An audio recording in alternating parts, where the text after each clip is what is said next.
Hoje nós estamos na sexta mensagem, seguindo o cronograma de estarmos pregando a Bíblia de modo cronológico. Nós estamos hoje na segunda mensagem do texto que relata a história de Caim e Abel.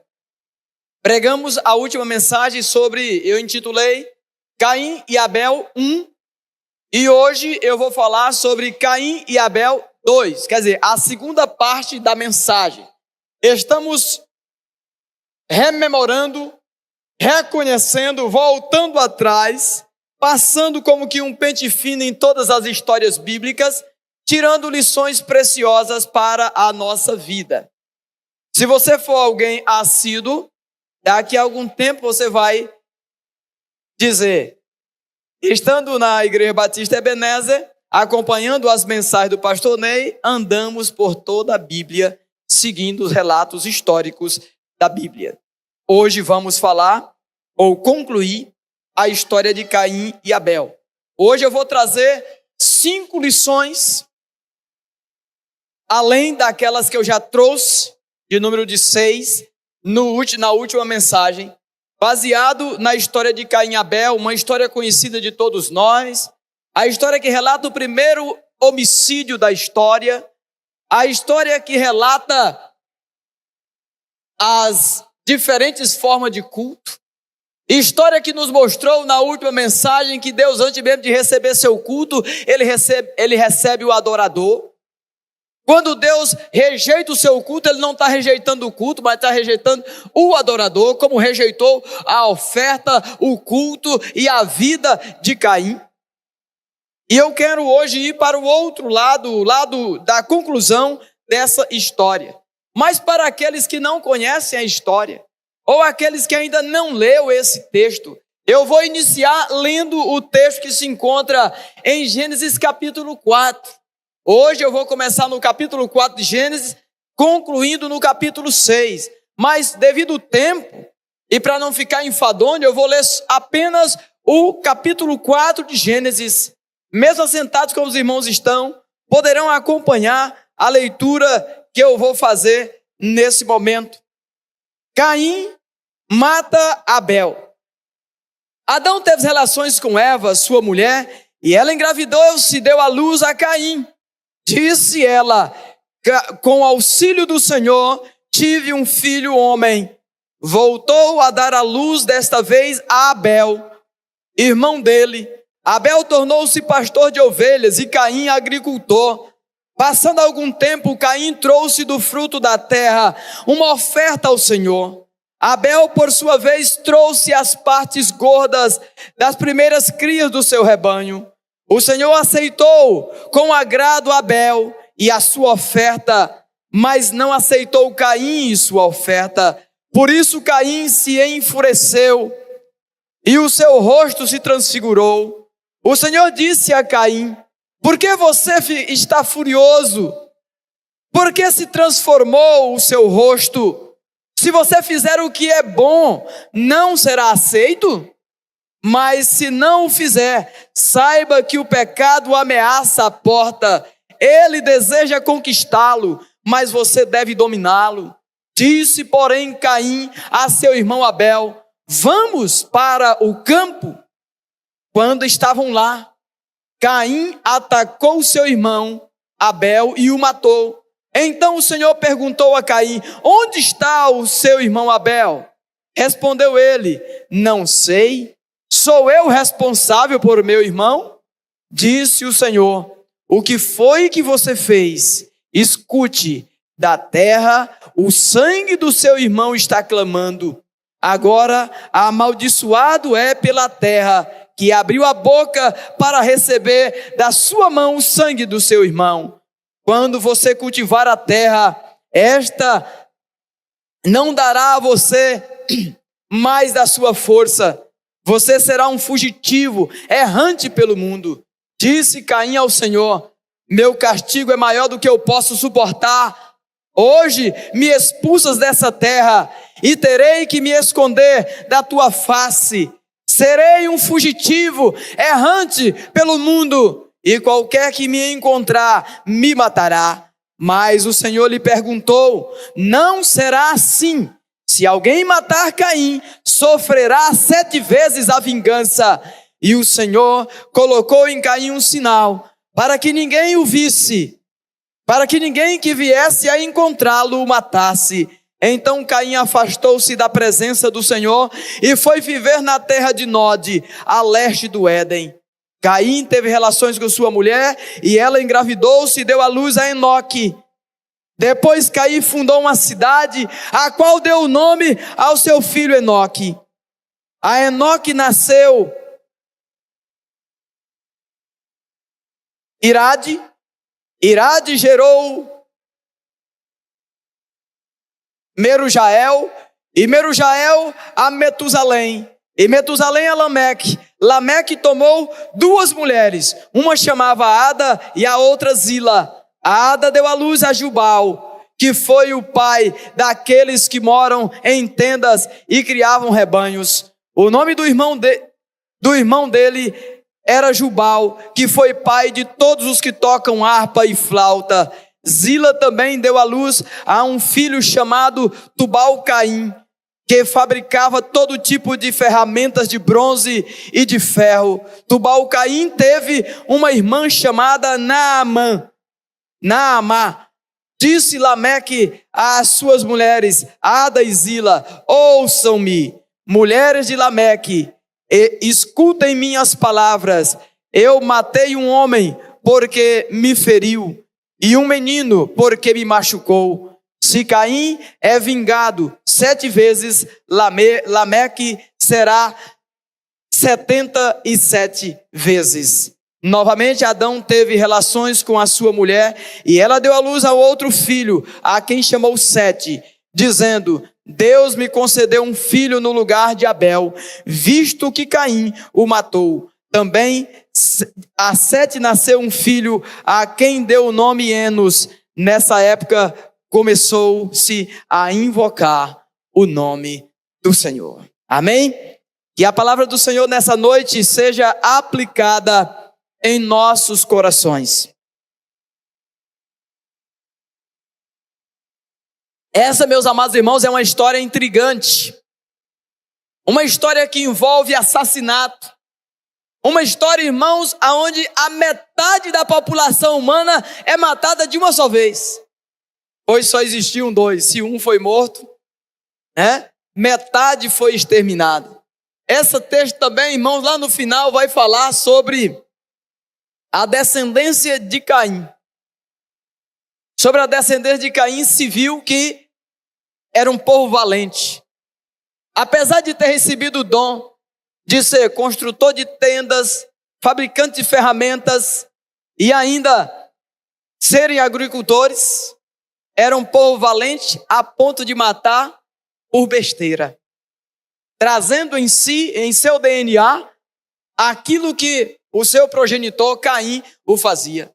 E eu fiz questão de ir até o final do capítulo, que nós vamos perceber que logo no final, nós vamos ver que nasce, também Enos.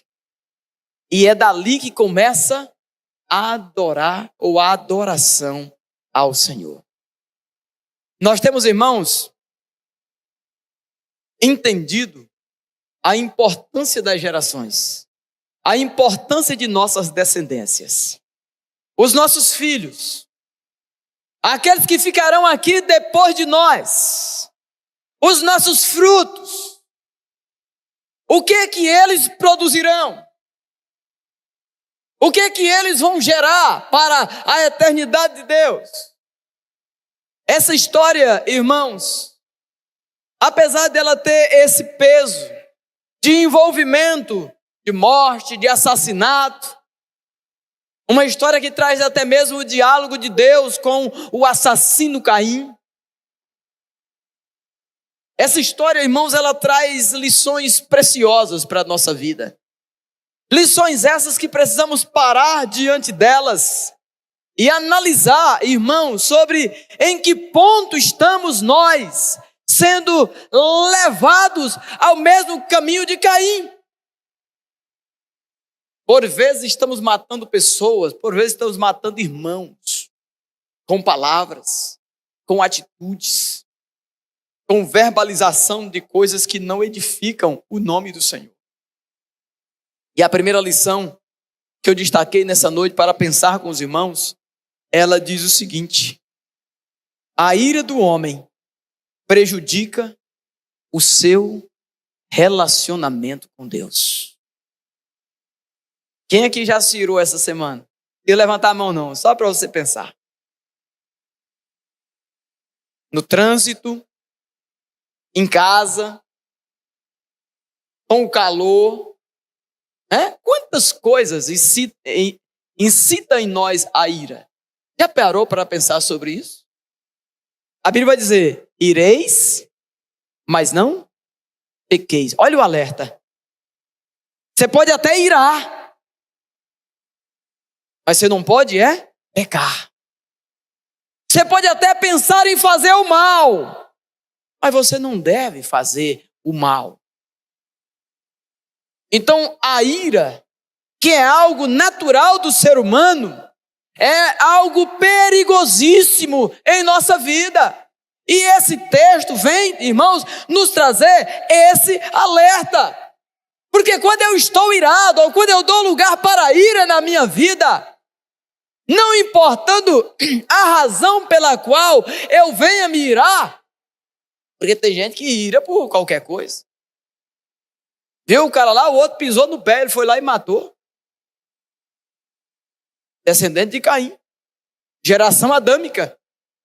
Essas coisas, irmãos, que nós vivemos e experimentamos aqui dos personagens bíblicos, não é algo alheio a nós, é inerente a nós. E se eu e você não tivermos cuidado, nós vamos enveredar no mesmo caminho. Se eu e você dermos lugar para a ira na nossa vida, nós vamos quebrar o nosso relacionamento com Deus. A ira operante no coração do homem, ela prejudica o relacionamento com Deus. Há muitos que quando estão irados, nem mesmo na igreja vêm. É ou não é? Não, hoje eu não estou bem não. Já prejudicou o relacionamento. Em vez de vir receber a palavra, louvar, adorar o nome do Senhor, há esposo que não vem porque está irado com a mulher, porque discutiram. Há pais que não vêm porque brigaram com os filhos durante a semana e vice-versa. Então, irmãos, há uma infinidade de coisas cirandando no nosso meio que nos impede de adorar o Senhor em espírito e em verdade, que prejudica o nosso relacionamento com Deus. Se você abrir lá no capítulo 4 do texto que li, e você ler do 5 ao 8, você vai ver isso real, acontecendo. Se puder colocar aí para o pessoal poder acompanhar. Capítulo 4, versículo de 5 a 8. Você pode notar e observar Caim irado com Deus. E quando ele se ira com Deus, ele acaba quebrando o relacionamento com Deus. Mas não aceitou Caim e nem mesmo a sua oferta. Por isso Caim, qual foi a atitude de Caim? Enfureceu. E em se enfurecendo, como ficou o seu rosto, o seu semblante? Transfigurou, transformou. Já viu alguém na igreja assim? Aquele irmão que o semblante dele sempre é bom. O dia que ele vem enfurecido, você sabe. Sabe ou não sabe? Não, o irmão hoje não está bom, o irmão hoje está assim com a cara amarga. O irmão está com a cara fechada, o irmão está zangado. O que é que está acontecendo? Ira no coração. Ninguém esconde, irmão. Ninguém consegue esconder quando ele está irado. Consegue, Neto? Não consegue. A gente até disfarça.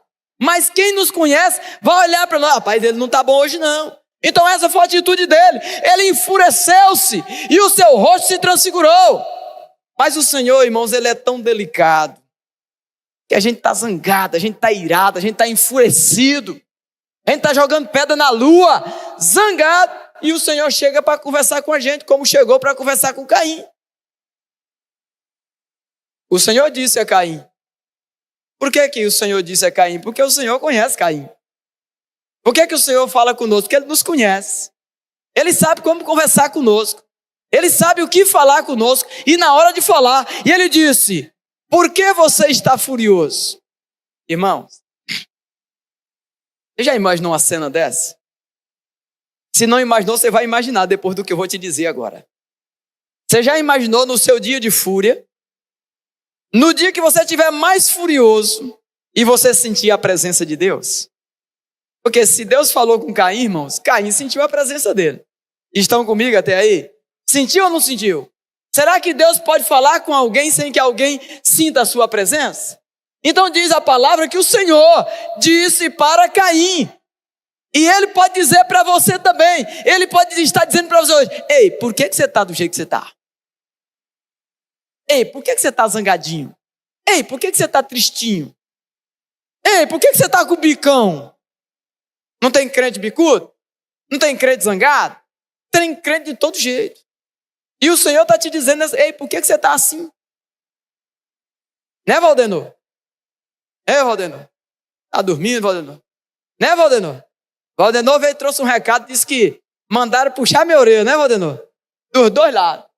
Eu falei: mas rapaz, eu mandei o recado de volta, né? Falei assim: mas moço, o que é isso? Para com isso. Né? Por que a gente está assim? Aí ele diz: por que você está furioso?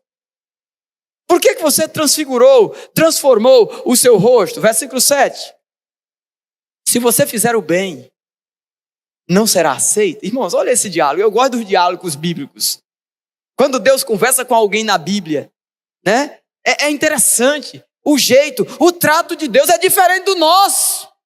Ele diz: se você fizer o bem, não será aceito.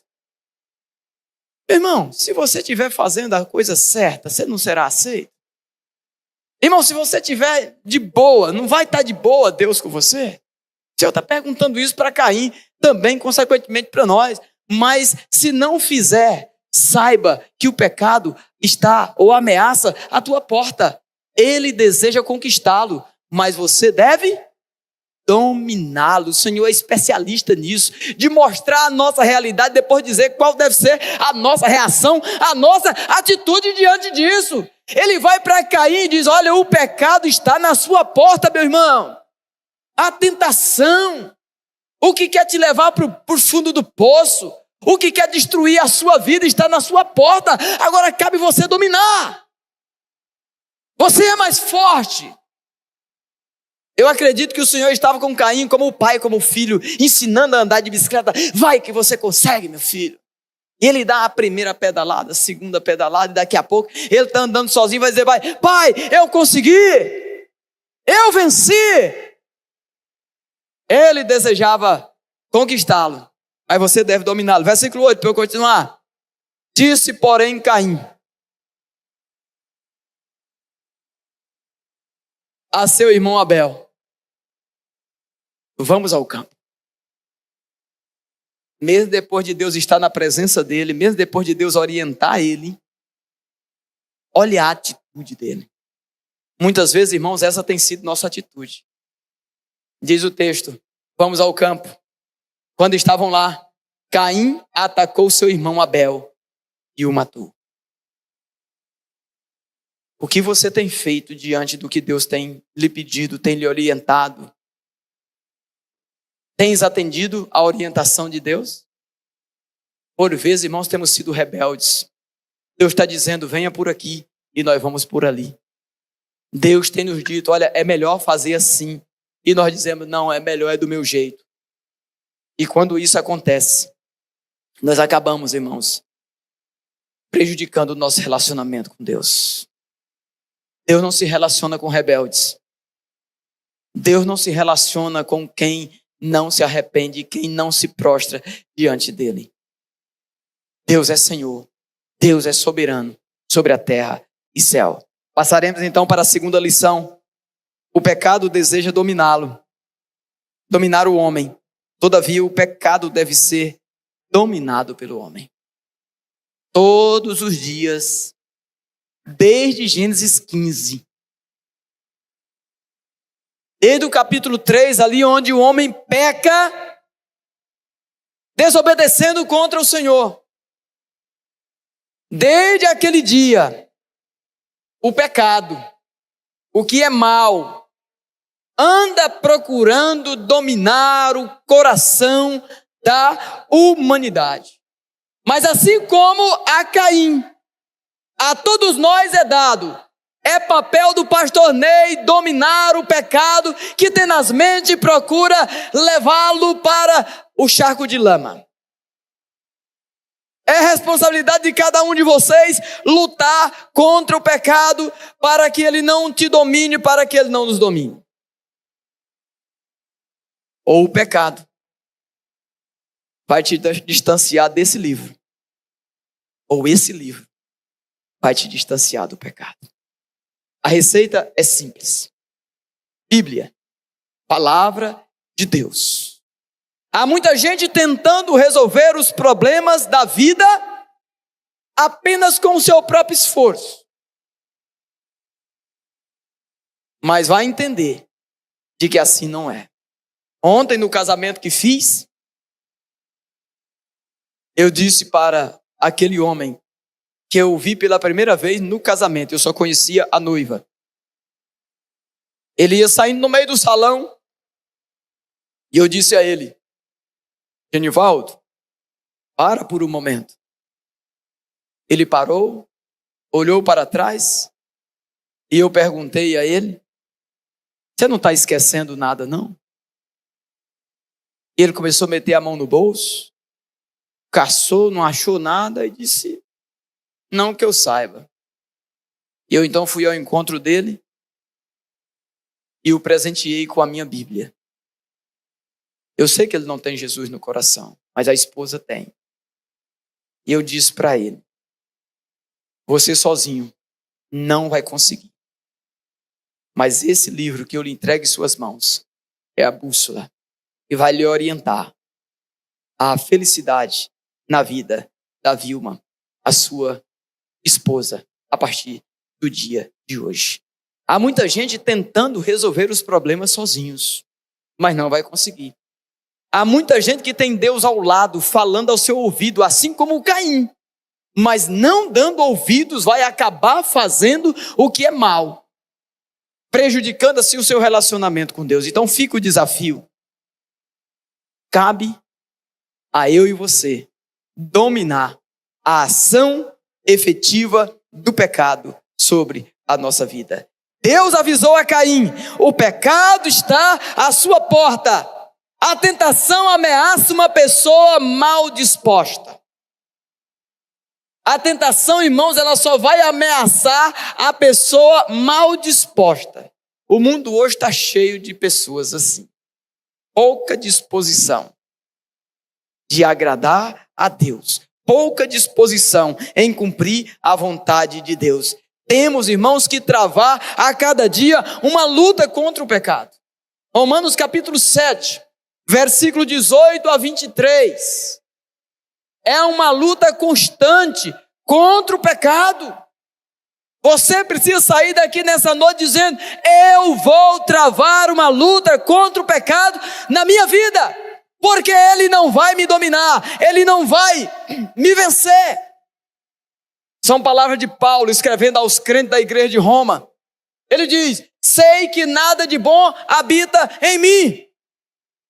Paulo tinha essa convicção. Não há nada de bom na minha vida. Se bobear, eu vou pecar. Se bobear, eu vou errar.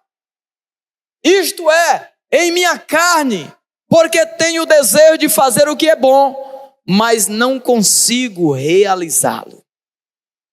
A gente até quer fazer o que é bom, mas não consegue, porque somos pecadores. E se não cuidarmos, nós vamos acabar pecando. Tem mais? Próximo.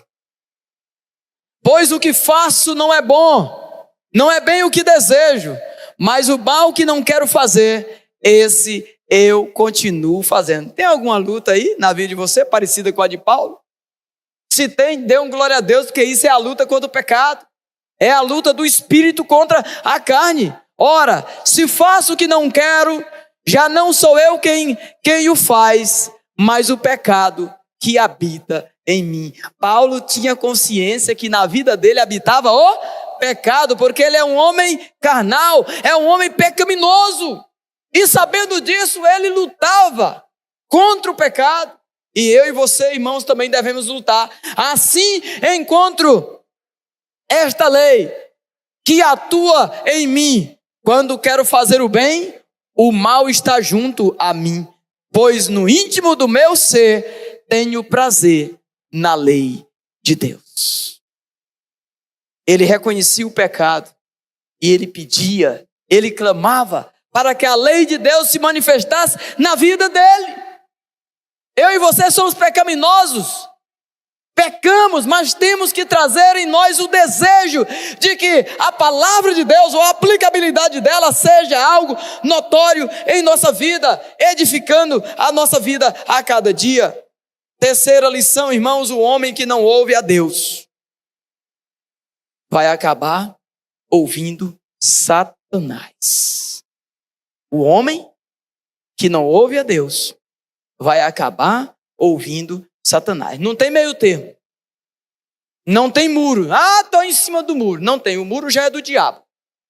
Se você bobear, você vai perder o time. O homem que não ouve a Deus, ele vai ouvir Satanás. E eu te pergunto essa noite, quem é que você tem ouvido?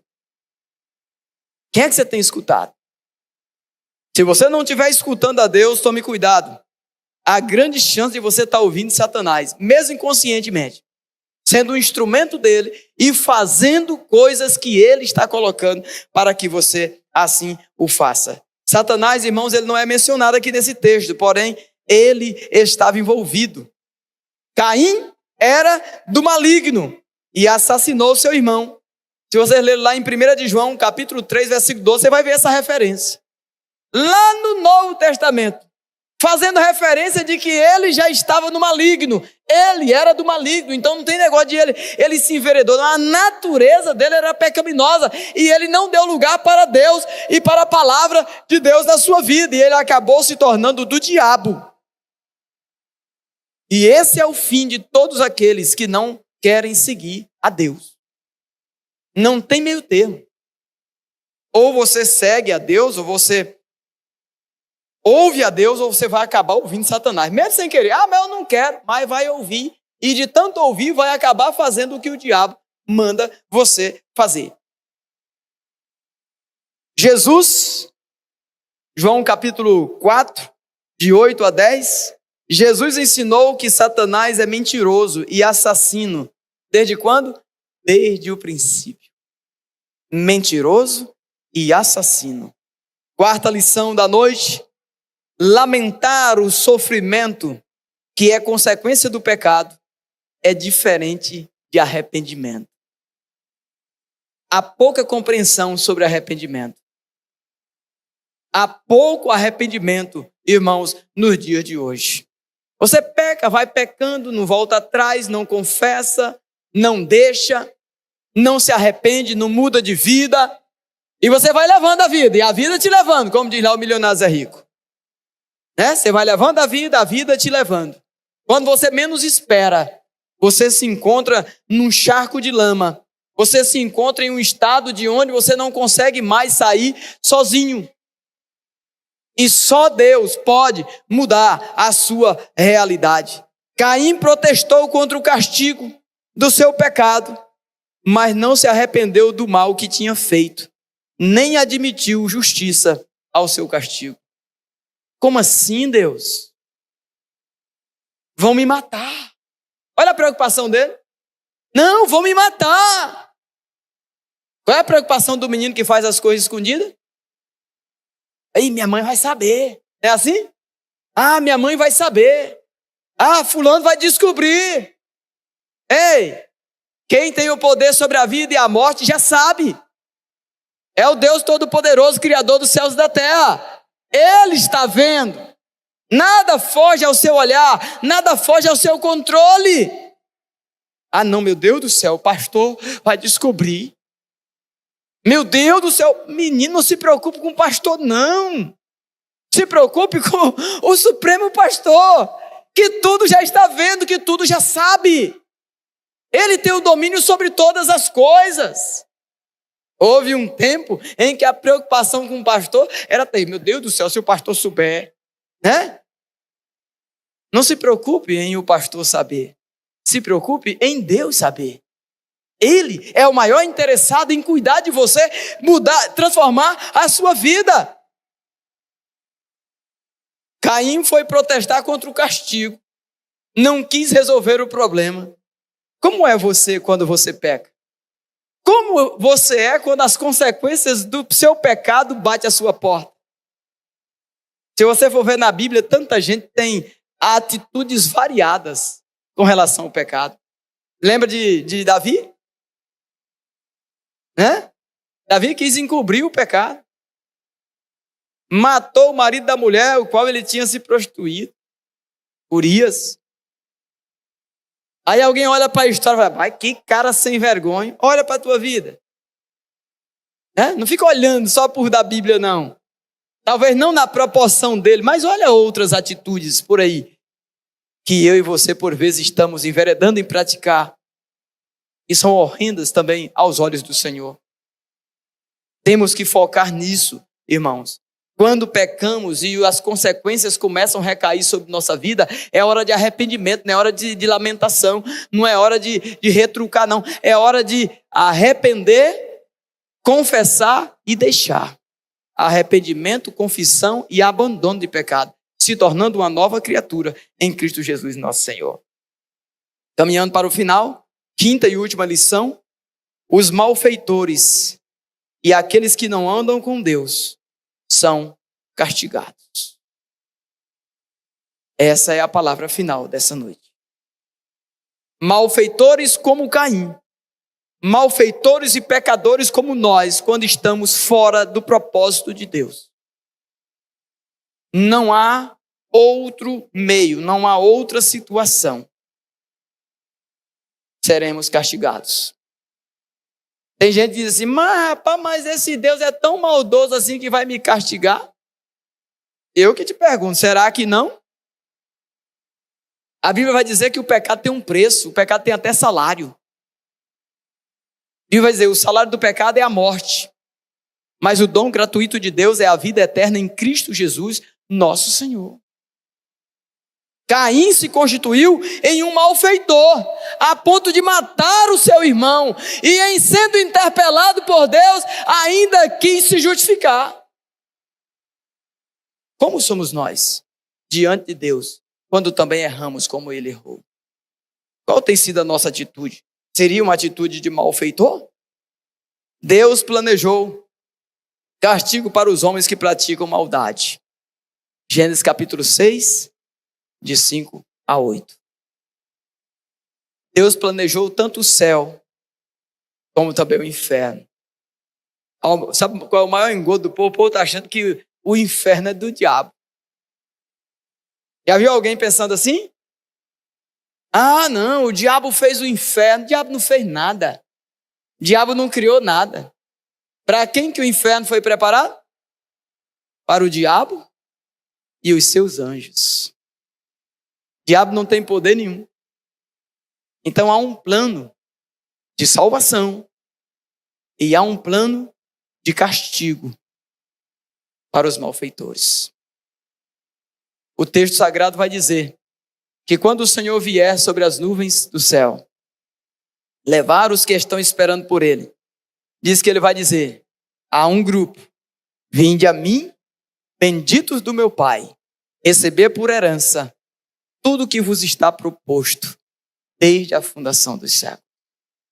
Mas no mesmo texto vai dizer que ele vai falar para o outro grupo: apartai-vos de mim, malditos, para o fogo eterno, preparado para o diabo e para os seus anjos.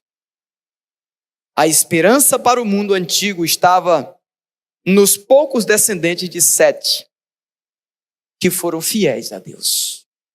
A esperança para a humanidade estava nos descendentes de Sete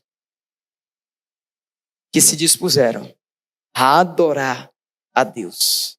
A esperança, irmão, no meio da degeneração, porque Deus continua se comunicando com os homens. A esperança em meio ao caos operante do pecado no mundo está no fato de que Deus continua a se comunicar com os homens. E hoje, através dessa palavra, Ele também se comunica com os homens e mulheres que hoje vieram a esse lugar para adorar e bendizer o seu nome. Ele falou com Caim. Gênesis capítulo 4, versículos 6, 7, 9 e 15. Ele falou com Caim. Ele falou também com Enoque. Capítulo 5, versículo 22 e 24. Ele também falou com Noé. Capítulo 6 de Gênesis, versículo de 13 a 21. E Noé transmitiu a sua palavra ao povo. Domingo que vem, nós vamos entrar na história de Noé. E vamos ver ele pregando 120 anos. E ao mesmo tempo construindo a arca para poder se livrar do dilúvio. A história bíblica, irmãos, é uma história rica. E traz lições preciosas para o nosso viver. Deus, em sua infinita bondade e graça, haverá de, por meio dessa palavra hoje ministrada, atingir o seu coração. E que você, durante essa semana, entenda de Deus como você deve tratar o pecado que está à sua volta e, por vezes, já adentrou na sua vida.